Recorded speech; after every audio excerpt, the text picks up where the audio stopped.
1969年7月21日、ニール・アームストロングが、これは一人の人間にとっては小さな一歩だと月面に降り立った歴史的瞬間。あれから56年もの間、なぜ人類は月に行けないのか。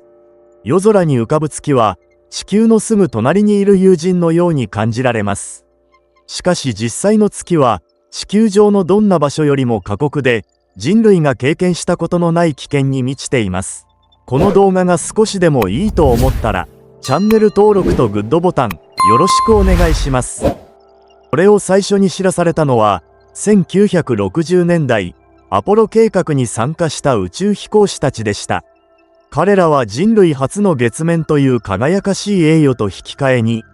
危険と孤独、そして帰還後に押し寄せる健康被害に悩まされることになります。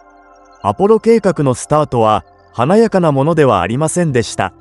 1967年1月、アポロ1号の地上試験で、船内を満たしていた純酸素にわずかな火花が引火し、宇宙船は瞬時に炎の塊と化しました。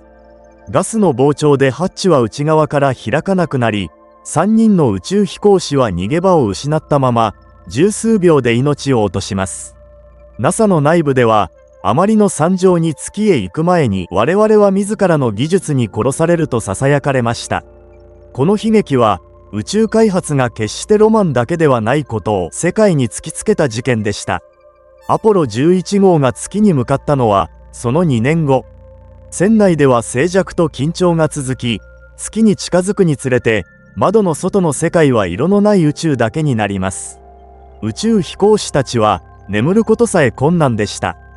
船体をわずかに叩く微細な振動が隕石かもしれないという恐怖を呼び起こすからです。彼らが眠れなくなったもう一つの理由は、まぶたの裏に突然走る光の閃光でした。宇宙船が網膜を突き抜けた時に見える光で、アポロ飛行士の多くが目を閉じても光が飛び回る奇妙な体験をしたと証言しています。つまり、宇宙船は彼らの体を毎秒のように貫通していたのです。月面に降り立った瞬間、宇宙飛行士は言葉を失いました。目の前には地平線が丸く曲がっていない不自然なほど近い地平が広がっていました。空は完全な黒、どんな高度の空よりも深く光が吸い込まれるような暗黒です。影は真っ黒で、ライトが当たらない部分は視界から物体が消えたように見えました。太陽の光は強烈で、ヘルメットのバイザー越しでも照り返しが刺すように痛い。月の砂、レゴリスはガラス片のように鋭く、宇宙服に突き刺さるほどの硬さを持っています。歩くたびにその砂が舞い、宇宙服の隙間に入り込み、帰還後の船内にまで付着しました。ある宇宙飛行士は、月の砂を吸い込んだせいか、帰還後に数日間続く鼻炎のような症状に悩まされました。月の放射線環境は地球とは比べ物になりません。地球は磁場で宇宙船のほとんどを跳ね返しますが、月には磁場も大気もありません。アポロの宇宙船は、アルミ板数ミリほどのほぼ骨組みのような構造で、放射線を防ぐには心もとないものでした。彼らはほぼ無防備のまま宇宙船を浴び続けていたのです。その影響は、帰還後の彼らの人生に影を落とし始めます。アポロ飛行士の中には、比較的若い年齢で白内障を患った者が多くいました。視界が白濁し、やがて手術を余儀なくされる例もありました。放射線が目の中の水晶体を直接破壊した結果だと考えられています。さらに深刻なのが、心臓と血管へのダメージです。2016年に NASA が発表した研究では、月を経験した宇宙飛行士の心血管疾患による死亡率が、地球近傍での任務しか経験していない宇宙飛行士の4倍以上に達していたことが判明しました。放射線が血管の内側に炎症を起こし、老化を促進することが原因と考えられています。脳のダメージの可能性も指摘されています。宇宙船は脳細胞を破壊し、神経の伝達を妨げるため、認知機能の低下を引き起こす可能性があります。アポロ飛行士の中には、帰還後に集中力の低下や性格の変化を周囲が感じたと語るケースもあります。当時は科学的な裏付けがありませんでしたが、現在では放射線の影響があったと考えられています。アポロ計画は20号まで予定されていました。しかし、17号を最後に突然終了します。よく語られるのは予算の問題ですが、それは表向きの理由に過ぎません。国民はアポロ13号の爆発事故を見て、宇宙飛行士が死ぬリスクを強く意識するようになりました。政治家たちは、次のミッションで死者が出た場合の政治的打撃を恐れ、NASA への圧力は年々強くなりました。同時に、宇宙飛行士の健康異変の報告が増え、NASA 内部では、このまま続ければ取り返しのつかない被爆が起こるという声も上がっていました。人類が月を歩いたのはたった数日間。それでも、放射線の影響は明らかだったのです。これ以上長い滞在は、当時の技術では不可能でした。こうしてアポロは幕を閉じ、人類は50年以上にわたって月から離れていきます。まるで月そのものが人間を拒んでいるかのように。しかし21世紀に入り、月への関心は再び高まります。その理由の一つは、月の南極で水の氷が見つかったことでした。水は飲み水になるだけでなく、分解すれば酸素やロケット燃料にもなります。月で水を確保できるということは、宇宙での長期活動が現実的になるということです。さらに、月には地球では希少な金属、そして将来のエネルギー源と期待されるヘリウム3が眠っている可能性があります。こうした背景のもと、NASA は再び月を目指すアルテミス計画を立ち上げました。その中核的パートナーが日本です。JAXA とトヨタが開発中の月面探査車、ルナクルーザーは、機密室付きで、宇宙服を脱いだまま長距離移動できる、史上最先端の月面車になります。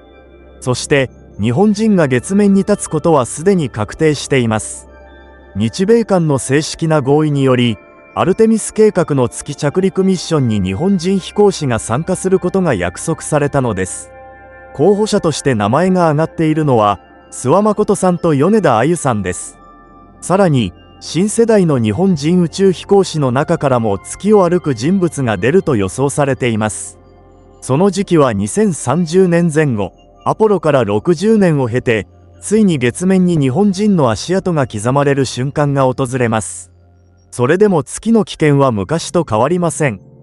放射線、極端な温度差、鋭利なレゴリス、通信の遅延、どれも人類にとって致命的です。月は依然として地球の外で最も危険な世界のままです。それでも人間は挑戦し続けます。月で資源を見つけ、人類が地球だけに頼らない未来を作るために、そして人類の活動圏を火星へ、さらにその先へ広げるために、夜空に浮かぶ月を見上げると、その光は優しく静かに感じられます。しかしその光の向こう側には、人類の野望、恐怖、犠牲、そして希望が詰まっています。アポロ飛行士たちが命を懸けた旅路は、次の世代の宇宙飛行士たちへと受け継がれました。月面を歩く次の挑戦者たちは、過去の健康被害と宇宙放射線の知見を背負いながら、それでもなお、人類の未来のために危険な地へ向かいます。そしてその中に、日本人の姿も確実にあります。月は、再び人類を呼んでいます。50年封印された扉は今、静かに、しかし確実に開かれようとしています。月に向かった人類の挑戦は、いつも美しい夢と背中合わせの恐怖に満ちていました。アポロ計画で初めて月に立った宇宙飛行士たちは、歓喜と同時に、地球では絶対に味わえない沈黙と孤独に震えました。空気も磁場もない場所で、太陽の嵐にさらされながら、薄い宇宙服一枚で生き延びるという極限の環境。それでも彼らは前へ進み、人類に地球は小さく、生命は脆いという視点をもたらしました。彼らの体には帰還後、誰にも予想できなかった影響が現れました。視力の低下、原因のわからない遺伝子損傷の兆候、そして宇宙放射線による長期的なリスク。宇宙飛行士たちは口を揃えて宇宙は人間のための場所ではないと語ります。それでも彼らは危険を知りながら宇宙へ行き、それを後に続く世代へ道として残しました。アポロの成功の裏には、多くの中止された計画や予算削減、政治的思惑がありました。本当はもっと多くの月面ミッションが予定されていましたが、人類は一度、月への道を閉ざしたのです。危険すぎるという理由の陰には、月で何を求めるのかという答えが見つからなかった時代の迷いもありました。しかし今、再び月へ向かう理由が生まれました。地球外での暮らしの実験、新宇宙へ進むための拠点、そして地球だけに依存しない未来を作るという目的。アルテミス計画では、ついに日本人も月へ向かいます。有人探査で日本人が月面に立つという、半世紀前には想像すらできなかった瞬間が現実として迫っています。月は今も静かに冷たく私たちを試すように存在しています。